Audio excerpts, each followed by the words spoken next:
sobre las teorías que se han postulado para explicar la diversidad de especies. Entre esas teorías estaba la teoría del fijismo, que cree la existencia, ¿no es cierto?, del creacionismo, que hay un ser superior y que las especies se han mantenido inmutables, no han cambiado desde que fueron creadas. El creacionismo explica que hay un ser superior que fue el que creó todo lo que existe en nuestro planeta, todos los seres vivos de nuestro planeta. Después nace el transformismo, que dice que estas especies que fueron creadas han sufrido modificaciones producto de lo que haya ocurrido, catástrofes o algo que haya ocurrido en el planeta, en la naturaleza, que haya interferido, ¿no es cierto?, para que ellas cambiaran y por eso se transforman. Y aquellas especies que no se pudieron transformar son las que se van perdiendo y desaparecen, se extinguen, y son aquellas de los cuales se han encontrado registros fósiles según la teoría del transformismo. Y después aparece la teoría de la evolución, en donde el primero que habla de evolución es Lamarck. Él postula tres teorías en donde dice que una de ellas es la herencia de los caracteres adquiridos, que cualquier cambio que ocurra, pero que no, él no habla de la genética o de cambios que hayan ocurrido a nivel de material genético, se heredan, por lo tanto, cambios físicos, cambios de color, todos esos cambios en el color del pelo, en el desarrollo muscular, si esta especie, por ejemplo, perdió el pelaje, todo eso se hereda, según Lamarck, y se pasa a las generaciones futuras. Y analizábamos los postulados porque también hablaba de que el utilizar un órgano lo hacía que fuera perfeccionando, en cambio los que dejábamos de utilizar se iban atrofiando hasta desaparecer. Y su teoría decía la función crea al órgano. Y también hablaba de que no existían antecesores en común, sino que solo había una línea evolutiva, es decir, que cada tipo de especies tiene una sola línea evolutiva y que es ella la que va cambiando, pero en ningún momento hay una interacción, existe una relación o un antecesor común entre ellos. Hicimos la actividad, analizamos los postulados y vimos, ¿no es cierto?, cuál podía ser el error de los postulados de Lamarck. Después aparece Charles Darwin, que también arma a través de una base científica, ¿no es cierto?, en búsqueda de evidencias, la explicación de por qué existe esta diversidad de especies.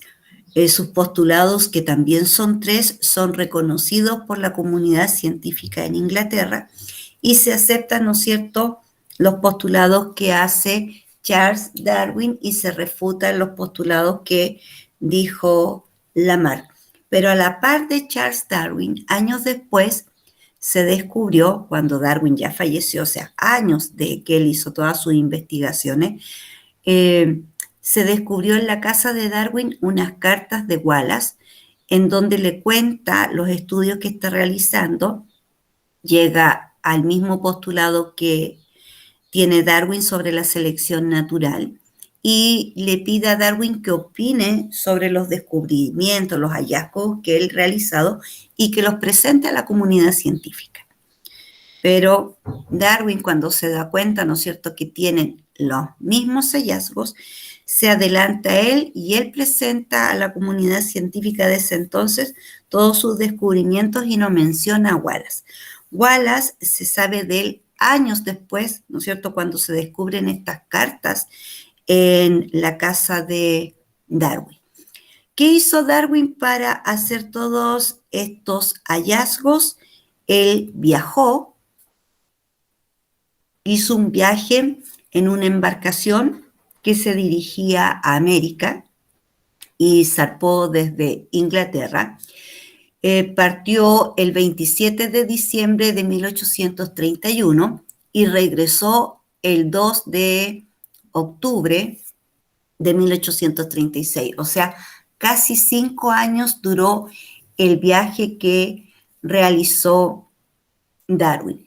Primero, ¿no es cierto?, pasó por Cabo Verde, después llegó a Brasil, de Brasil pasó a Montevideo, a Punta Alta, pasó por las Islas Malvinas, por Tierra del Fuego y empezó a recorrer nuestro país desde el sur, pasó por Valdivia y llegó acá a la quinta región, estuvo en la región metropolitana y en la quinta región, específicamente en el Cerro La Campana, también él estuvo haciendo búsquedas de diversidad de especies y comparándola con otras que ya había encontrado. Luego sigue su recorrido hacia el norte hasta que llega al Callao, que es Ecuador, y ahí descubre una especie de pájaros pinzones, y luego se dirige a la isla Galápagos, que queda frente a Ecuador, y también encuentra estos pájaros pinzones ahí en este archipiélago. Pero se parecían, pero no eran idénticos. Entonces él los empezó a estudiar y vio que en cada archipiélago habían pájaros pinzones y que se diferenciaban en color y también en la forma de su pico. Y los empezó a estudiar, a ver a qué se debía esta diferencia. Se dio cuenta, ¿no es cierto?, y analizó que si existían pájaros pinzones en el archipiélago y también estaban en Ecuador, que un grupo de ellos tiene que haber viajado al archipiélago de los Galápagos, se separaron en diferentes archipiélagos, encontraron diferentes formas de alimento de los cuales ellos se nutrieron y pasadas varias generaciones se fueron transformando hasta convertirse en casi 3 especies diferentes. Hoy me duele la espalda, no había cómo acomodarme. Y de estas especies diferentes, ¿no es cierto?, él llegó a conclusiones. ¿Qué había ocurrido acá? Y es lo que nosotros vimos en la clase anterior sobre el mecanismo de especiación, que se hacen los estudios si es alopátrico, si es simpátrico, y si esto genera un aislamiento reproductivo, si es presigótico, si es posigótico, y hace todo ese descubrimiento, y resulta que Wallace también hace ese descubrimiento en África, porque él, todas las investigaciones que hizo fue en África, y llegó también a este proceso de especiación y la explicó a través del aislamiento reproductivo. Luego, ¿no es cierto?, partió de vuelta, pero llegó primero a Australia, Nueva Zelanda, pasó también por otras islas, pasó por el Cabo, que está en África, y después ya se dirigió, ¿no es cierto?, hacia su ciudad natal. En el total de este recorrido, ¿no es cierto?, llegó a Inglaterra con muchas especies que él recolectó de vegetales, de animales, y habló con un paleontólogo que existía en Inglaterra y le pidió que lo ayudase, ¿no es cierto?, para el estudio anatómico de él, morfológico, de ver qué estructuras se parecían, cuáles no, y ahí estamos aplicando la ciencia, la comparativa, en donde se están comparando especies y viendo las homologías, las analogías, y también ahí Darwin reconoce que existen estructuras que se dejaron de usar y que quedó una huella de ello y que las denominó estructuras vestigiales. Y todo esto, ¿no es cierto?, con ayuda de este paleontólogo que estaba en Inglaterra. Y a partir de este viaje, chiquillo, él postula su teoría, en donde el principal punto en la teoría de Darwin es la selección natural. Él escribe un libro que se llama El origen de las especies, y en este libro él explica ¿Cómo ocurre esta selección natural y cómo ocurre esta gran diversidad de especies a través de sus hallazgos? ¿Cómo sucede la evolución? Llegaron a las mismas conclusiones Darwin y Wallace. Dijeron que para que ocurra evolución tiene que haber un cambio, pero este cambio tiene que ser a nivel de material genético. En la secuencia genética, en la secuencia que tiene cada cromosoma, un cromosoma está formado por muchos genes y este cambio ocurre a nivel de genes. Y este cambio que ocurre a nivel de genes, especies, a esa población, ¿no es cierto? Y se va transmitiendo por la descendencia. Que también esto ocurre de manera azarosa, es decir, si hay una especie que tenga esa mutación y se cruza con otra especie que no la tiene, generan una descendencia, ¿no es cierto?, que puede tener este cambio a nivel de sus genes. Y explican también, ¿no es cierto?, para poder explicar este fenómeno, lo hacen explicando qué pasó con las bacterias. ¿Por qué existe una gran variedad de bacterias desde los orígenes?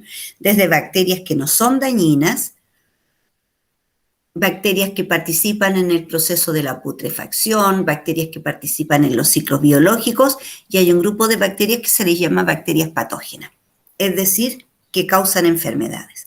Y con el descubrimiento de la penicilina, ¿no es cierto?, en aquellos años, se trata a estas bacterias y se destruyen las bacterias gracias a la penicilina y tuvo muy buenos resultados en sus inicios.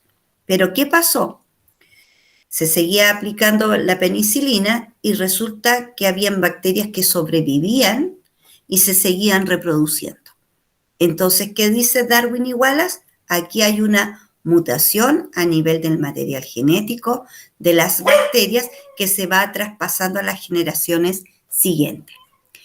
Por lo tanto, ¿no es cierto?, esta mutación que se tiene que esperar que pase por varias descendencias para que se fije esta mutación y se pueda, ¿no es cierto?, heredar. Como por ejemplo, comparan ellos en la evolución del hombre, en donde Darwin ahí no fue para nada querido por la comunidad científica porque dijo que el hombre venía del chimpancé. Pero a lo mejor no se supo explicar porque fue Darwin el que empezó a armar estos árboles que se llaman filogenéticos con ancestros en común. Entonces decía que nosotros teníamos un ancestro en común igual al chimpancé y había muchas características que concordaban con los chimpancés. Pero no dijo de que el hombre nació a partir de un chimpancé y eso fue lo que malinterpretó la comunidad científica. Y dice, en este proceso evolutivo, desde un ancestro en común hasta que de esa rama de este árbol filogenético se van separando las especies de chimpancé, orangutanes, gorilas y aparece en otra rama el hombre.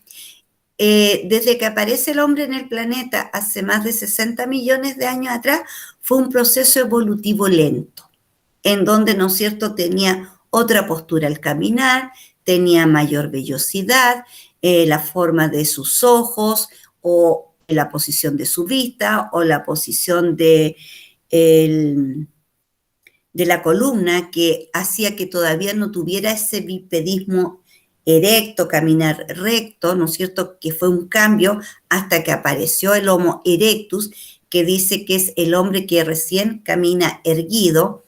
Después está el Homo habilis, el que adquirió ciertas habilidades para hacer herramientas, armamentos, aprendió a usar el fuego y todo lo que fue aprendiendo el hombre, ¿no es cierto?, generación tras generación y se fue traspasando. Pero este origen del hombre parte en África y Asia. Obviamente en aquella época tribus nómades que se desplazaban en distintos continentes y dice que hay una especie que pertenece, ¿no es cierto?, a la especie de los Homo sapiens, que desde el último cambio que hubo, ese grupo se mantuvo con los ojos rasgados, que son los ojos de la población asiática. y que tienen, uno los ve y uno los distingue, ¿no es cierto?, por sus ojos. Pero el resto de los hombres que siguieron evolucionando, producto de distintas mutaciones, fue cambiando la forma de los ojos, y podemos hablar de que los nórdicos, aparte del color de su piel, del color de sus ojos, de la forma de sus ojos, fueron teniendo otros cambios que fueron diferentes al hombre original, ya que viene de África y de Asia, hasta llegar a América Latina, a Norteamérica, ¿no es cierto?, que somos de la misma especie, pero tenemos ciertas características que nos distinguen dentro de nuestra propia especie, y que yo les explicaba ayer que incluso dentro de mi propia familia no todos somos idénticos, tenemos nuestras propias características que nos hace ser seres individuales, y es producto de este intercambio de material genético que ocurre de manera azarosa, y son algunos genes, ¿no es cierto?, los que se van a expresar en la población de los homínidos, y lo mismo ocurre con las poblaciones de todas las otras especies que existen en el planeta. Y va existiendo esta diversidad. Y la clase anterior también lo explicamos a través de este mecanismo de especiación que se logra, ¿no es cierto?, cuando un grupo de esta especie se separa de la otra, evoluciona de manera distinta a la otra, por productos, puede ser cambio climático, cambios en la alimentación, cambios en la conducta, o sea, todo eso que se va repitiendo en las generaciones hasta que pasa a ser, ¿no es cierto?, parte de nuestro material genético y lo que nosotros vamos heredando. Y en eso coinciden Darwin y Wallace. Todo este mecanismo de especiación ocurre de manera azarosa y se mantiene y se traspasa a generaciones siguientes, ¿no es cierto?, cuando ya es un mecanismo de adaptación y que ocurrió a nivel de material genético. A diferencia de Lamarck, que dice que es un cambio que puede ocurrir en nuestro exterior, no habla de material genético y dice que esa herencia de carácter adquirido yo lo puedo traspasar a generaciones siguientes. Pero con las diferentes ciencias que existen hoy en la actualidad se comprueba que no existe esa forma de heredar. Lo que sí existe, y que a lo mejor fue mal dicho por Lamarck, es que cuando uno tiene una descendencia, esa descendencia replica ciertas actitudes, ciertos hábitos que tiene esa misma especie. La forma de cazar, la forma de alimentarse, se aprende. Y el aprender algo es algo que se va adquiriendo y se va repitiendo, ¿ya? Y a lo mejor sí a eso se refería Lamarck para poder entender su postulado. Aquí está una de las cartas que envió Wallace a Darwin en aquel entonces, cuando estaba haciendo sus estudios en la zona de África, perdón, se me movió, en donde llega, ¿no es cierto?, a estas conclusiones, y le pide a Darwin que lea estos estudios y que por favor los presente a la comunidad científica en Inglaterra, ya que él se encuentra en África. Y sabemos cómo ocurrió la historia, que Darwin no las presentó hasta que fueron descubiertas años después, y entonces por eso ahora tiene bastante relevancia lo que descubrió Wallace, y no son idénticos los postulados, pero sacan a partir de las mismas conclusiones, tienen esos postulados. ¿Qué dice Darwin? También tiene 3 postulados igual que Lamarck. Primero dice que se producen más individuos de los que pueden sobrevivir. ¿Qué lo observó él? Por ejemplo, si ponemos de ejemplo a la tortuga Galápagos, que él estuvo observando por bastante tiempo, que hay 2 tipos de tortuga en los Galápagos, unas de cuello largo y otras de cuello corto, y tiene que ver con el tipo de caparazón que también tiene y la distinta alimentación, porque si tiene cuello largo puede alcanzar otro tipo de arbusto, en cambio la de cuello corto se alimenta de lo que está más a ras de suelo. Vio que ponían muchos huevos y empezó a observar. Dejaban muchos huevos fecundados, ¿no es cierto? Los enterraban, los mantenían alejados, buscaban un lugar específico, y que fíjense que es en el cráter de las islas de los Galápagos que hay volcanes, y ellos entraban al volcán, que en esa época ya no estaba en erupción, entraban al cráter y ahí ocultaban los huevos. pero se dio cuenta que igual llegaban depredadores y obviamente los depredadores se alimentaban de esos huevos, pero como había una gran cantidad de huevos, solo se alimentaban de un grupo, se los llevaban o se los comían en el mismo lugar, pero quedaba otro tanto de huevos fecundados que finalmente pasaba el periodo, ¿no es cierto? Se desarrollaban, eclosionaban y salían las nuevas tortuguitas y de esa manera se mantenía la descendencia. Entonces, él lo vio en varias especies y dijo, las especies están dejando muchos más huevos fecundados de los que van a sobrevivir finalmente. ¿Y por qué dice esto? Porque hay depredadores y esos depredadores se alimentan de esta descendencia. O puede ser que recién están las crías, por ejemplo, nosotros lo podemos ver cuando se criaban gallinas o en un lugar que se crían gallinas que ponen sus huevos, nacen los polluelos, inmediatamente aparecen las aves rapaces y se van robando a los polluelos. Pero igual esa gallina queda con polluelos porque tuvo muchos. Entonces él dijo, ¿por qué se hace esto? Porque de esa manera nos estamos asegurando de que siga manteniéndose la especie. Por lo tanto, llega a esa conclusión. Se producen más individuos de lo que van a poder sobrevivir por distintas situaciones, por falta de alimento, por falta de agua, por depredación, por enfermedades, ¿ya? Después el otro postulado dice que existe una lucha por la existencia. ¿A qué se refiere con esta lucha por la existencia? Esta lucha él observó que puede ser entre especies distintas, que sería una relación interespecífica, en donde llegan dos manadas a un mismo lugar de distintas especies y están peleando por los alimentos que hay en aquel lugar. Y obviamente aquella especie que gana en esta lucha es la que se va a poder alimentar y a la otra la va a desplazar. En el intertanto, en esa lucha, mueren algunos, ¿no es cierto?, de las especies en esta pelea que tienen por este recurso que es el alimento, o puede ser por el recurso hídrico, o puede ser por el espacio, el lugar donde protegerse y cobijarse. Entonces, él veía que existían estas peleas entre especies distintas, pero también ocurrían dentro de la misma especie. ¿Qué ocurría acá? Él observaba, ¿no es cierto?, que en este grupo de manadas siempre hay un líder, el macho alfa, el que guía la manada, el que protege la manada, el que se cruza con las hembras, porque es él el que manda, por lo tanto los otros quedan mirando y aplaudiendo nomás, mientras él se cruza con todas las hembras y deja sus descendientes. Pero de repente aparece un joven y este joven ve que ya este líder está envejeciendo, que ya no es tan capaz de seguir protegiendo a la manada y pelea con él, lo mata o lo desplaza para él hacerse cargo de la manada y ahora él pasa a ser el macho alfa. Por lo tanto, dentro también hay una lucha, incluso para poder aparearse con las hembras, también pelean entre la misma especie.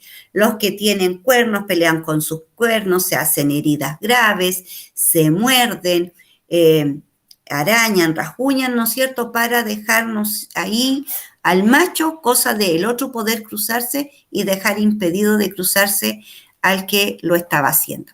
Entonces, eso, él dijo, esto es una lucha por la sobrevivencia y para poder dejar mis descendientes. Y por último, dice que en este grupo de especies podemos ver variaciones entre esa descendencia. ¿Y por qué viene esta variación de descendencia? Sobre todo en aquellas especies que tienen reproducción sexual, macho-hembra, porque vienen de grupos en donde comparten genes, estos genes se combinan de manera azarosa y eso después va a ser una expresión fenotípica, lo que yo voy a ver que serían las características del color, por ejemplo, el color del plumaje, el largo de la cola, puede ser el tamaño de la especie. Todo eso, ¿no es cierto?, va mostrando una variación dentro de la misma especie. Y esto es porque se combinan los genes de ambos padres para poder generar esta descendencia, que sigue siendo la misma especie, pero que va teniendo ciertas variaciones, ciertas características que yo ayer les mencionaba dentro de mi propia familia. Mis hijos, todos los hijos que yo pueda tener, no tienen por qué ser idénticos. Cada uno tiene sus características distintas, que lo hace distinto del otro y que yo lo puedo identificar del otro, salvo cuando tengo gemelos, porque los gemelos sí que son idénticos en todo. ¿Y por qué son idénticos en todo? Porque es el mismo huevo fecundado que se divide en dos, por lo tanto, tiene el mismo patrimonio genético y hace que sean idénticos en todo y se haga difícil diferenciarlo. Solamente los padres, ¿no es cierto?, saben cuál es cuál o dentro de la misma familia. Pero si yo como profesora me dicen, ellos son gemelos, yo me llamo tanto, yo me llamo tanto, no voy a poder distinguir cuál puede ser la característica en que yo pueda diferenciar al uno del otro, ¿ya? Porque Señorita, son idénticos. Dime. quiero hacer una acotación. ¿Mm? Lo que pasa es que yo tengo un hermano gemelo, pero no somos idénticos. ¿Son gemelos o son mellizos? Gemelos. Los Seguro. criamos en la misma bolsita amniótica. Ah, pero es que una cosa es tener la misma bolsa y la otra es ser mellizo porque son huevos distintos. ¿Estás seguro que No, son pues somos gemelos? gemelos. Gemelos, Gemelos, gemelos. gemelos. Ya. Comprobado. Ya, pues, la cosa es que él es más gordito que yo y yo más flaco. De Ah, comida a la comida. Esa es la única diferencia. Pero de claro. que los parecimos. Ya, claro, esa diferencia es por el tipo de alimentación que quiere tener cada uno y es el desarrollo ya después corporal, en Me donde quitaba tú la eliges comida cuando cómo vas a estábamos en la hacer. guatita. Ah, Ya, entonces ahí, señorita, claro, esa era te mi marca acotación. una diferencia en el volumen corporal. Pero claro, cuando son idénticos, la misma talla, todo, uno no los logra diferenciar hasta que uno dice, a mí me gusta tener el pelo largo, y el otro dice, no, yo prefiero tenerlo más corto. Y ahí uno ya empieza a reconocer la diferencia entre uno y otro, porque después igual somos seres individuales, somos individuos y no tenemos por qué vestirnos de la misma manera como lo hacen los padres, como eran gemelos, los visto igual, que esas eran ideas ancestrales. Hoy en día no, pues cada uno elige lo que quiere llevar, lo que quiere vestir, pero el gemelo es el clon, es alguien idéntico, salvo que después, ¿no es cierto?, por cómo escoges alimentarte, cómo escoges cuidarte, cuál es tu tipo de vida, de qué te vas a alimentar, yo voy viendo las diferencias entre ellos, ¿ya? Pero son los únicos idénticos que tienen los mismos genes, no hay diferencia de genes, y son los que podrían, ¿no es cierto?, dar sangre porque tienen el mismo grupo de sangre, podría darle un órgano al otro porque sus proteínas, todo es idéntico. Entonces, eso explica Darwin, ¿ya? A través de todas estas observaciones que hizo a lo largo de 5 años que llevó todo su estudio. Y se resume en esto, en palabras clave. Todo esto te da, ¿no es cierto?, el principio de la selección natural, que significa la naturaleza se encarga de seleccionar a aquellos que están más aptos y son los que sobreviven. Y esta selección natural, ¿de qué depende? De la variabilidad, que es la variabilidad genética, en donde pueden haber, ¿no es cierto?, colores distintos. Si veo insectos, son los mismos insectos, pero las manchas, las marcas, tiene algo distinto. Las cebras, por ejemplo, uno dice, ah, todas las cebras son iguales, pero en realidad hay que mirar cada línea de la cebra para darnos cuenta de que hay marcas distintas entre una y otra. Y es más, cuando la mamá cebra tiene recién al bebé, impide de que el bebé se distraiga y vea a las otras cebras, porque tiene que el bebé reconocer cada línea del cuerpo de la mamá para no confundirse quién es la madre. Y cada vez que el pequeño, a medida que va creciendo, quiere mirar para otro lado, la mamá lo va cubriendo y lo cubre todo el rato y no le permite mirar a las otras hembras para que no se confunda y se pierda, ¿no es cierto?, de cuál es la mamá. Y tiene que ver con las líneas que tiene en el cuerpo, que si yo hago una vista general, digo, ah, son todas iguales. Pero hay un distintivo en el grosor de su línea, la forma de la línea, que las hace ser distintas. Y eso es la variabilidad. La lucha por la existencia que habíamos explicado, ¿no es cierto? no solo luchan por la sobrevivencia, por la existencia de los animales, los vegetales también lo hacen.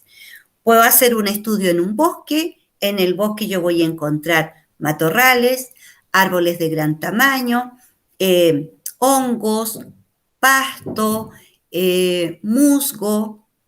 Hay toda una diversidad producto de la humedad y lo que se da en ese espacio, ¿no es cierto?, que es el bosque. Pero ahí también están luchando por la sobrevivencia.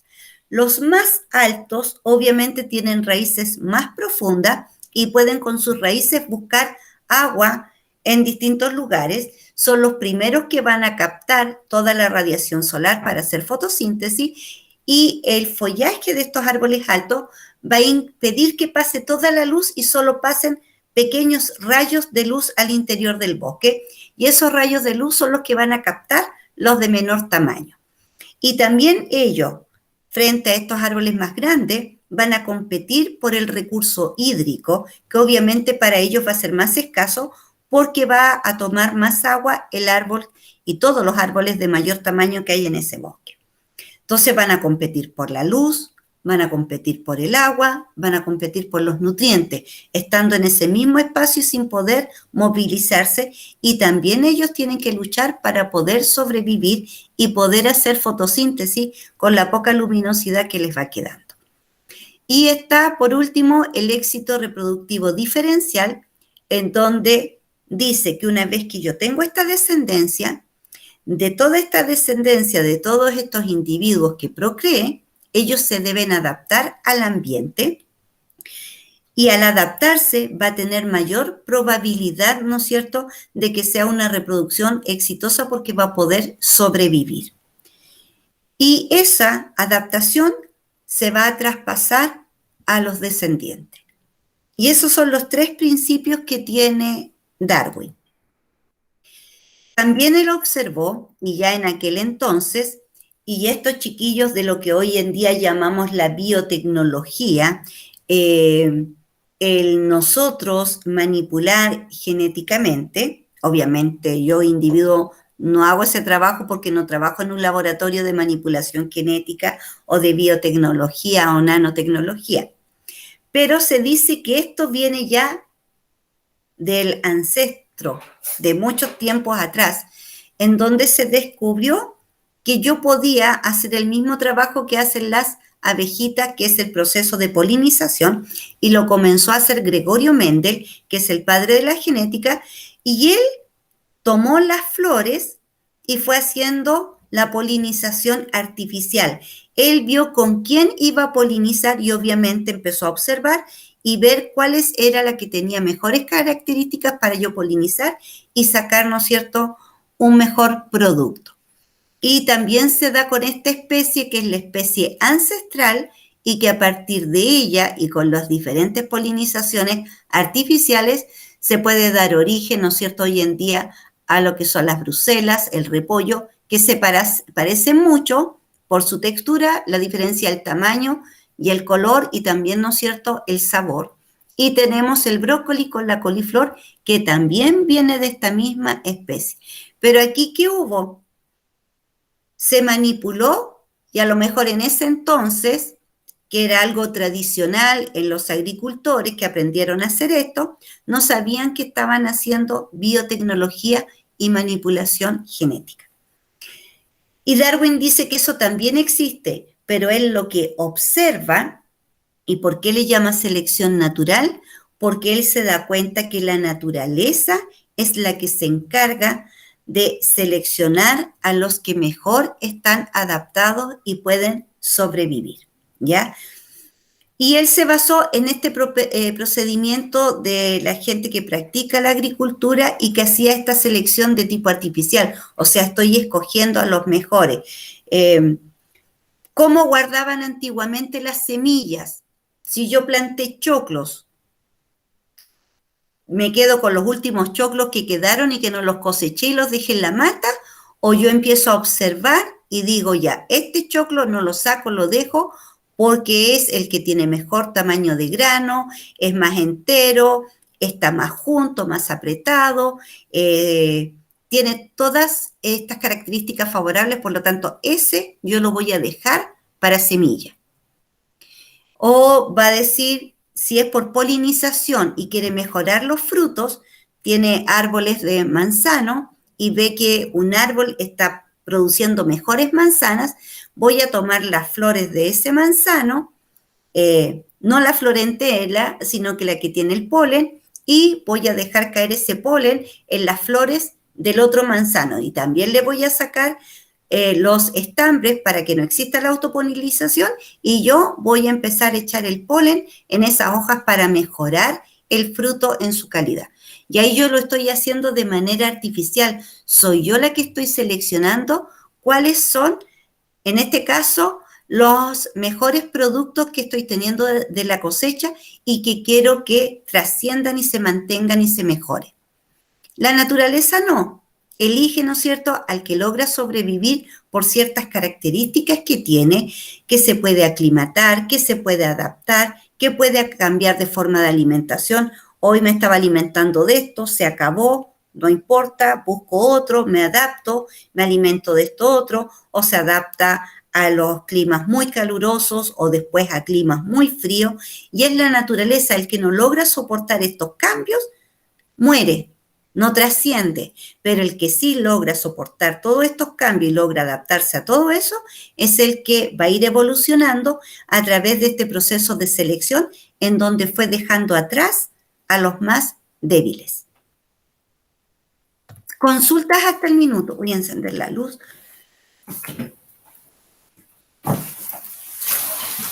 Por el chat nada. ¿Nada? Ya. Eso significa entonces que se está entendiendo todo. ¿Sí? No hay ninguna duda para que después hagan un excelente desarrollo de la pregunta esencial y puedan fundamentar bien. ¿Cómo explica Darwin el mismo ejemplo que explicó Lamarck? Aquí hay una diferencia. Darwin, a diferencia de Lamarck, que dice que en un principio todas las jirafas eran cuello corto, Darwin dice no. En aquel entonces, en donde hubo una sequía que duró mucho tiempo, habían jirafas cuello corto y jirafas cuello largo. Producto de esta sequía, obviamente al principio todas se podían alimentar mientras estaba el follaje bajo, pero ya cuando fueron quedando las hojas en la parte más alta, las más pequeñas, las de cuello corto, no podían alcanzar. Si no se puede alimentar, ¿qué pasó con las jirafas cuello corto? Empezaron a morir, dice Darwin. ¿Y quiénes quedaron y quiénes sobrevivieron a esta sequía? Todas las jirafas de cuello largo, y por eso que hoy en día, como todas las de cuello corto murieron, no pudieron dejar más descendientes y solo empezaron a dejar descendientes las jirafas cuello largo. ¿Ya? Y eso significa que aquí ocurrió una selección natural. Esta catástrofe, que fue una sequía con temperaturas muy altas y falta del recurso hídrico, seleccionó a las que fueron más débiles en este sentido, porque no pudieron seguir alimentándose y murieron. Y por lo tanto quedaron las que mejor se adaptaron a esta situación y se fueron haciendo, ¿no es cierto?, la trascendencia, la herencia de solo jirafas cuello largo, que son las que nosotros conocemos en la actualidad. Aquí está el ejemplo de los pájaros pinzones y la selección natural. Nosotros ya sabemos cómo ocurre esto. ¿Y por qué sabemos cómo ocurre? Porque la clase pasada, la de la semana del 10, aprendimos nosotros del mecanismo de especiación, y de este mecanismo de especiación sabemos que existen dos situaciones, que son la especiación alopátrica o la simpátrica, lo que te puede llevar en el futuro a que exista esta diversidad de especies y que después exista entre ellas mismas, a pesar de tener un ancestro en común, una diferenciación reproductiva. O sea, algunas de ellas simplemente ya no se pueden reproducir más haciendo mezclas y solamente van a escoger a las de su mismo tipo, de sus mismas características, y van a mantener, ¿no es cierto?, esas descendencias. Pero también hay otros casos que descubrió Diane Dodd a través del ejercicio experimental, las aisló, las alimentó distinto, generó una especie nueva que ustedes se dieron cuenta por el color y partieron de un ancestro en común que todas tenían el mismo color, perdón, y pasadas ya varias generaciones aparecieron estas de otro color y que tenía que ver, ¿no es cierto?, con el alimento que consumía. Las libera y quiere ver si se produjo el aislamiento reproductivo. ¿Y qué ve? Que las que consumían maltosa quisieron reproducirse con las de maltosa y las que se alimentaron de almidón solo quisieron reproducirse con las que se alimentaban de almidón. Pero hubo una pequeña excepción en donde se juntaron dos diferentes, la de color rojo y la de color, ¿no es cierto?, más café. Pero aquí no sabemos porque hasta ahí llega la historia del experimento de Diane Dodd. Se pudieron haber cruzado, pero yo no sé, y tengo que leer el artículo completo, si Diane Dodd dice que aquí hubo un aislamiento reproductivo, estas dos, ¿no es cierto?, se cruzaron, puso huevos, pero después esos que se dieron de esa cruza a lo mejor no fueron fértiles y no tuvieron más huevos que pudieran ser fecundados, por lo tanto hasta ahí llegó esa generación. Eso no lo sabemos, pero sí sabemos que se pudieron cruzar, por lo tanto aquí no fue, en alguna fue presigótico, es decir, que se escogieron entre ellas la misma variedad porque tenían los mismos órganos, los mismos gametos, y otra que fue posigótico, pero que no sé cómo terminó la historia. Si ese posigótico que nació, cuánto vivió, si logró reproducirse o no, y si al reproducirse y crecer, esos descendientes serían fértiles o no. Eso no sabemos habría que leer el documento, ¿no es cierto?, completo. Pero ella ahí se dio cuenta y por eso también demostró este mecanismo de aislamiento reproductivo en que se pueden cruzar especies distintas, pero lamentablemente no pueden tener descendencia. Por lo tanto, es un aislamiento post-cigótico y lo comprobó, ¿ya? Pero la imagen que nosotros mostrábamos, ustedes no lo podían determinar porque no estaba toda la historia, porque es un documento más o menos largo de todo lo que hizo en el experimento de Diane Dodd. Pero eso es especiación. Y eso es lo que mostró Darwin y que le llamó selección natural. ¿Qué ocurrió? Si estos pájaros pinzones que quedaron aislados en diferentes islas de este archipiélago no se hubiese adaptado al alimento que encontraba en ese archipiélago, no iba a poder sobrevivir. Y a lo mejor algunos no sobrevivieron y los sobrevivientes son los que dejaron descendencia y heredaron, ¿no es cierto?, esta mutación que ellos tuvieron en la forma de sus picos. Y aquí se muestra todos los tipos de especies de pájaros pinzones que tienen un ancestro en común que estaba en Ecuador, y hay algunos que se alimentan de insectos, pero a pesar de que se alimentan de insectos, tienen diferentes formas en sus picos y también vemos que tiene diferente plumaje. Pero a lo mejor no se están alimentando del mismo tipo de insecto, ¿ya? Están las que se alimentan de cactus y tengo dos formas de pico de las que se alimentan de cactus. Tengo las que se alimentan de semillas y también tienen diferentes picos porque no todas se alimentan de las mismas semillas. Tengo uno solo que se alimenta de brotes y de frutas, un solo tipo de descendencia que se fue heredando, y este es el que más variabilidad tiene, la de los insectos. Y ahí está el total de todos los pájaros pinzones que existen en ese archipiélago de los Galápagos. La verdad que moví acá.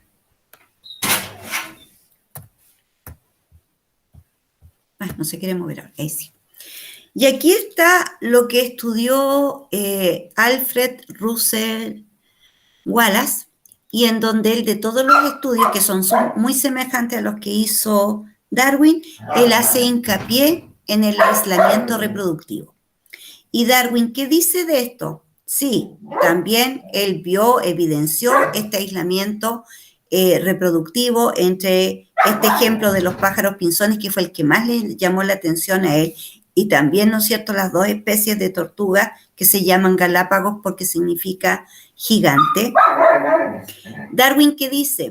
Aparte de este aislamiento reproductivo, también se da la competencia entre los individuos de la misma especie para sobrevivir y para reproducirse. Wallace a esto no le encontró que tuviera tanta influencia en esta selección natural, ¿ya? Pero Darwin dijo que sí, que esto sí tenía una influencia para ver cuáles iba a ser los que se iban a adaptar y iban a estar mejor capacitados para sobrevivir. Aquí, a partir de esto, chiquillos, de esto en donde se define cada uno de los mecanismos de la selección natural. ¿Cuáles son los mecanismos de la selección natural?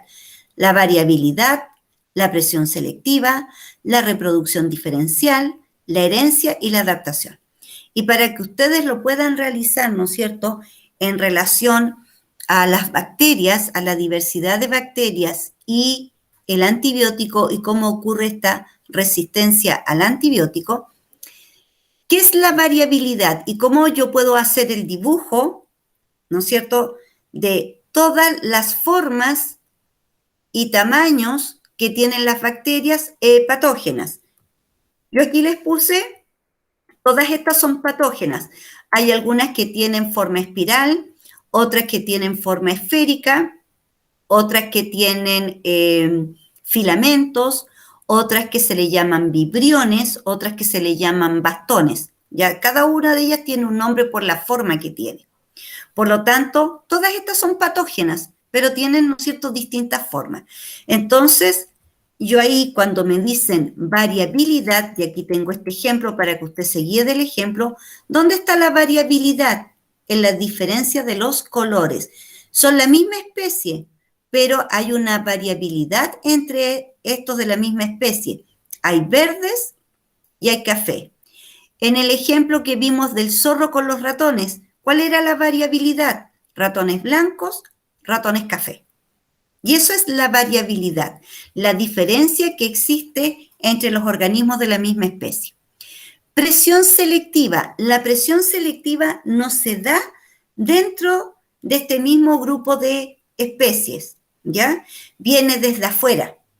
Pudo haber sido la presión selectiva el clima, las altas temperaturas, muchas precipitaciones, la presencia de depredadores, incendio, erupción volcánica. Eso externo a la población es la presión selectiva.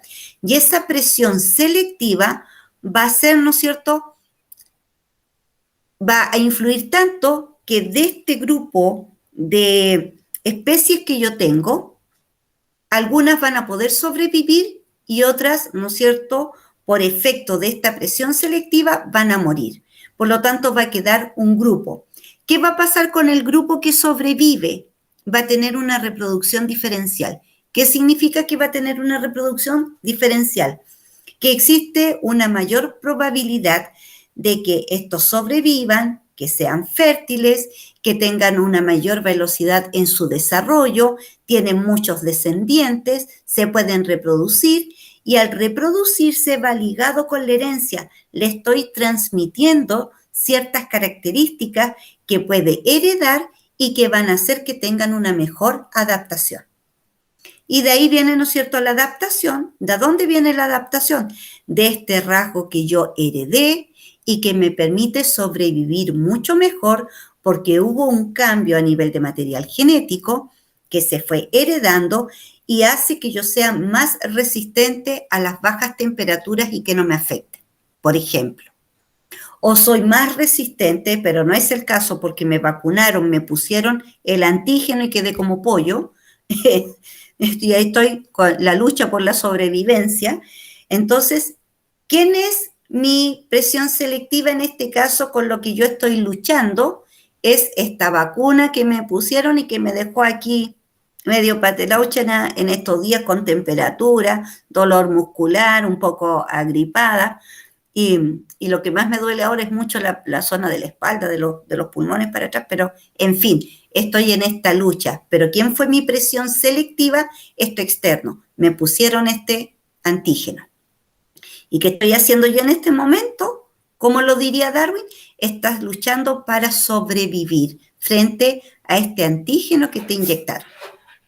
Y si logro sobrevivir, va a haber un cambio después de varias generaciones, va a mutar este gen, me va a hacer más resistente, va a hacer que yo tenga mejores anticuerpos, que yo me pueda defender y se lo voy a traspasar a mi descendencia. Lo van a heredar y eso van a hacer que ellos se adapten mucho mejor a estos virus que andan y lo van a resistir mucho mejor que nosotros, que somos los que recién estamos resistiendo a la presencia de este nuevo virus, que él sería el que está haciendo la presión selectiva en la población humana. ¿Ya? De eso se trata esta pregunta esencial. ¿Ya? Te puedes guiar de este ejemplo. ¿Qué tienes que hacer? En cuadrado, en círculo, de todas las bacterias que yo te puse de ejemplo, escoge, no todas, escoge 2 y las dibujas. Y si te fijas, siempre parten con las mismas cantidades, 4, 4, 3, 3, 6, 6, y ahí vas viendo. Después a eso le explicas, ¿qué estás mostrando ahí? ¿Qué hay ahí en tu dibujo? Y explicas, ¿no es cierto?, el primer punto, hoy que sí se cortó la luz, que es la variabilidad. Segundo punto, te pido la presión selectiva. Aquí, ¿quiénes están haciendo presión selectiva en estos insectos? Estas aves, estos pajaritos. ¿Qué presión están ejerciendo ellos? Están seleccionando cuál será más fácil de atrapar o visualizar para poder alimentarme. Y esa es la presión selectiva. Y de los sobrevivientes, ¿no es cierto?, que van quedando, cómo se van a seguir alimentando del color verde, ¿quién va a tener esta capacidad de seguir reproduciendo y tener esta reproducción diferencial? Los de color café. Y estos de color café se adaptaron, se camuflan en el color de la tierra, en el color de los troncos, las aves no lo pueden ver, por lo tanto ellos se pueden reproducir y eso lo vamos a heredar a nuestras futuras generaciones, las cuales se van a adaptar, van a tener una variación que va a ser favorable para ellos porque van a seguir sobreviviendo, porque estos 2 pajaritos que hacen presión selectiva no los van a poder depredar, porque no los ven. Y entonces la población de esa manera puede sobrevivir y seguir pasándoselo a sus futuros descendientes. ¿Ya? Y eso es lo que te pido en estas 2 preguntas. En la primera, que hagas los dibujos y en cada dibujo expliques cada uno de estos conceptos: variabilidad, presión selectiva, herencia y adaptación. Y en la pregunta 2, explicar por qué la resistencia a los antibióticos es una evidencia de la selección natural. Señorita, ¿me puede explicar de nuevo las preguntas, por favor? Está. Variabilidad, o te lo explico con el ejemplo de los pajaritos. Variabilidad, ¿qué es lo que yo estoy viendo? Tú observas a esta población, que son el mismo tipo de insectos, pero ¿qué tienen de distinto? ¿Qué tienen de distinto? Los colores. El color. Por lo tanto, estas especies, que son el mismo grupo de especies, es el mismo grupo, pertenecen a la misma especie, tienen una variabilidad. ¿Cuál es? Que hay color café y hay color verde. Y ellas, ¿no es cierto?, se reproducen, hay una cantidad igual, 4 y 4, no sé si son 4 y 4, sí, 4 y 4, pero estaba todo súper bien hasta que llegaron los depredadores. ¿Qué son los depredadores? Los que vienen de afuera. ¿Qué presión van a ejercer? Se van a alimentar de esos insectos. Pero ¿quién es el que se va a ver más temeroso aquí en este grupo? El que es más vistoso para el depredador. Por lo tanto, esa es la presión selectiva, llegó de afuera a esta población de este tipo de insectos. Y por lo tanto, esta presión selectiva, en donde van a escoger a los que más resaltan y se los van a comer, va a generar, ¿no es cierto?, una mayor reproducción en los sobrevivientes, los cuales se van a poder reproducir porque, aparte de eso, el color los favorece porque se pueden camuflar. Y de esa manera pueden seguir sobreviviendo porque igual está esta selección natural que igual un pájaro al azar va a poder atrapar uno café. No significa que no va a poder atrapar nunca un café, pero son más difíciles de atrapar porque les cuesta más distinguirlos. Y de estos otros que van quedando menos, van teniendo menos probabilidades de reproducción porque están teniendo esta presión selectiva sobre ellos. En cambio, ¿qué está pasando con los otros? Vemos que hay nuevas especies porque se están reproduciendo. Y al reproducirse, no están heredando el color verde, porque yo en la clase anterior les expliqué que estos tienen información para el color café y para el color verde. Y por eso hay de color café y de color verde. Pero ¿qué pasó acá? El gen que te da el color verde se fue perdiendo y ya no se fue heredando y solamente se están heredando los genes para el color café y por eso ya no salen más especies color verde, porque son, ¿no es cierto?, las que no sobreviven frente a la presión que están ejerciendo los depredadores. Por lo tanto, ya el gen del color verde se pierde y no se sigue heredando a la descendencia. Y esta descendencia puede seguir creciendo, puede seguir reproduciéndose, puede seguir adaptándose y transformándose porque no solamente puede existir como presión selectiva estos pajaritos, a lo mejor ellos están sobreviviendo a la presión porque estos pajaritos no lo pueden encontrar, pero ¿qué puede ocurrir? Puede venir otro depredador, puede haber un cambio en el clima, en las temperaturas, por lo tanto igual se tienen que seguir adaptando para poder seguir sobreviviendo y poder seguir dejando descendencias, ¿ya? Eso significa que yo no me puedo quedar conforme con este cambio que hice porque me permitió sobrevivir. Igual tengo que seguir adaptándome a todas las condiciones o los cambios que puedan ocurrir en el ambiente en donde ellas se reproducen y viven. ¿Ya? ¿Ahora sí? Sí, señorita, ahora sí me quedó más claro. Pero la otra parte donde habla del antibiótico, esa quiero saber yo. Es que ahí no te puedo decir, porque tú tienes que saber, si tengo bacteria y tengo antibiótico, ¿qué rol cumple una, qué rol cumple el otro? Ah, ya, señorita, no, sí. Porque si no, ahí te doy la respuesta, no te puedo dar la respuesta. No, si no le estoy pidiendo la respuesta. No, pero al explicarte qué es el antibiótico, te estaría dando la respuesta. La respuesta tangencialmente. Ya, señorita, muchas gracias. Ya. ¿Profe? Dígame. Usted habló de dibujo, porque Sí. la pregunta dice un esquema, que es distinto. Es que el esquema, en este esquema, ¿por qué se llama esquema? Porque el esquema yo entiendo que, no sé, puedo desglosar con palabras en un esquema, pero no con dibujo. Entonces son dos cosas distintas. ¿A cuál va a evaluar usted, el esquema o el dibujo? Ambas, pues, chiquillo, porque tú me vas a hacer el dibujo y a través de este esquema con flechas me vas a ir explicando cada concepto, pero me tienes que ir dibujando porque me tienes que ir mostrando qué está pasando con esa población de bacterias. Entonces, dibujar y explicar. Tal cual como por eso les puse el ejemplo de los pájaros y el insecto, porque si te fijaste, ese es un esquema que te está mostrando cada situación con los dibujos. Te está poniendo a las dos especies y ahí tú dices, esta es la especie que sobrevive, la que se adapta y esta es la especie que actúa de presión selectiva, ¿ya? Y tú lo tienes que ir dibujando. De todos los dibujos que yo te puse de las bacterias, que son las formas de bacterias patógenas que existen, tú escoges 2 para hacer estos dibujos e ir explicando qué sucede en cada uno de ellos. Y ahí aplicas el concepto. Y ese queda el esquema. Ya, profe, gracias.